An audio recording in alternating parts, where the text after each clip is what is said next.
Alright, guys. I'm going to do my best to not make this as a rant, and as you can hear, yeah, my voice is pretty much going there. But I'm going to do my best to not make it as a rant. It was going to be a rant before, but I've calmed down a little bit.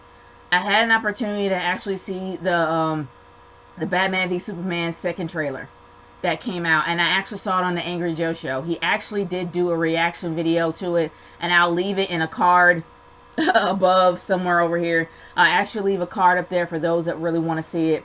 But guys, after I watched the trailer, I was like, are you kidding me?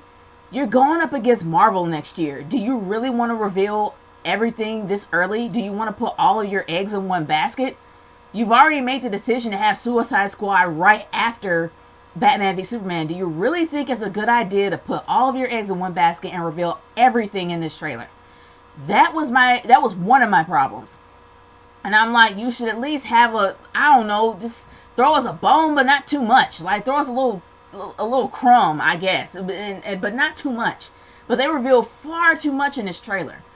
And then, besides revealing way too much in this trailer, let's get to Lex Luthor. And I'm calling it Luthor because I love Otis from the classic Christopher Reeve movies, Superman movies. So yeah, I call him Lex Luthor because, Otis is awesome. But despite all that, I will say this. I can't imagine Jesse Eisenberg to be Lex Luthor. I'm sorry, I can't. I can't see it. Jesse Eisenberg has played a lot of snarky, annoying characters, but has some sort of an endearing trait about him, maybe. I will say this. He was great in Social Network, and I've actually seen him in several other movies, and he actually plays the same exact character every single time. Maybe a little bit, maybe a little snarky with each one. But when I actually did see him as Lex, I saw him as more of an annoying teenager. He's like one of those guys where you literally want to punch him in the face, but you can't because he's your boss's son and your boss owns the building, so you can't knock him out. Like, he's that type of kid. He's like the type of silver spoon kid that thinks he's better than everyone else, so you just want to punch the crap out of him, but you can't. Because, like I said, has money. But despite all that, I just can't imagine him as Lex. Lex had a flair about him. Even though he was straight up evil, the guy did have somewhat of a personality. I don't really see that in Jesse Eisenberg from that trailer. I'm not going to completely judge him and say he's the worst Lex I've ever seen because I haven't seen the movie yet, but I just can't picture him as Lex, not even from the trailer. But moving on from there, the biggest gripe that I actually had about watching this trailer was the fact that we actually had an opportunity to see Doomsday. We saw Doomsday in this movie. And the way he looked was just flat out ridiculous. He looked a mix between, I think, Sandman from I think it was Sandman from I think it was either from, I think, Spider-Man 2. Not the Amazing Spider-Man.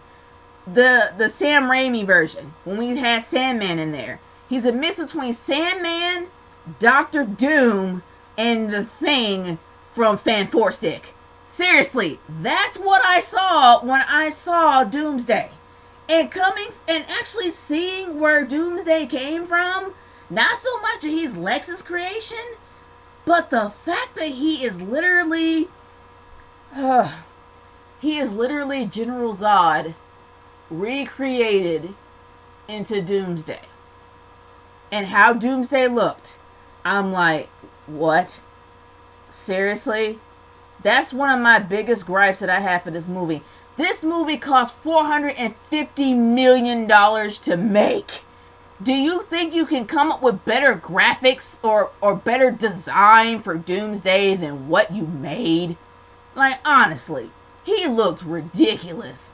Why bother? And not only that, why bother having a major villain like Doomsday in a movie that is supposed to be about Batman and Superman going at it? That's what's pretty much what this movie was about. It was about what Superman represented to Batman and how much Batman did not trust him and how they were at odds. That is what it was supposed to be about. Why have a major character like Doomsday, a major villain that literally killed Superman in the comics? You have a character that literally killed the Man of Steel. in this movie. I just can't figure it out. Why have somebody like Doomsday in this movie so early? Not only that, you got Wonder Woman in this movie too? Don't get me wrong. I love me some Wonder Woman. I do. I admire her. But she should not be here. She should have her standalone, and she's going to be getting her standalone and then be introduced into Justice League. And it seems like that they're moving way too quickly. It's like it's too fast paced. They're not slowing down. The one thing I can literally tip my hat off to Marvel is that they actually built their characters up with decent origin stories. They gave you an opportunity to get to know these characters before they form the Avengers. That is what they should do with Justice League. Instead of trying to be like WCW and actually trying to rush things and be like, okay, we gotta surpass WWF. We gotta do everything we can. We gotta throw everything we can at them and do all of this crazy stuff. And in the very end, you fail. Why not take your time, develop these characters, have the audience get to know them for those that don't know the comics, and then make Justice League. Have Doomsday somewhere at Man of Steel 2, have Lex at Man of Steel 2, and have Wonder Woman come in after her origin story. What's the rush? You already got Suicide Squad coming out. You should have that first and have Man of Steel second. That's just me, y'all. That's how I see it. But honestly, I don't really see this movie actually even breaking even. Like I said, this movie cost $450 million to make, which means they have to make at least $1 million to not only to break even, they gotta make probably 1.5 to make a profit. Probably a little bit more than that. Honestly, I think maybe for the first few days, maybe for the first week, it's going to probably do pretty decent.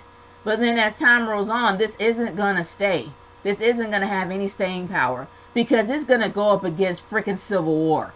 For those that have not seen the Civil War trailer, I will make sure that it is up in the card above so you can make the comparison yourself. Which trailer do you think is better? Do you think that Batman v Superman is better than Civil War?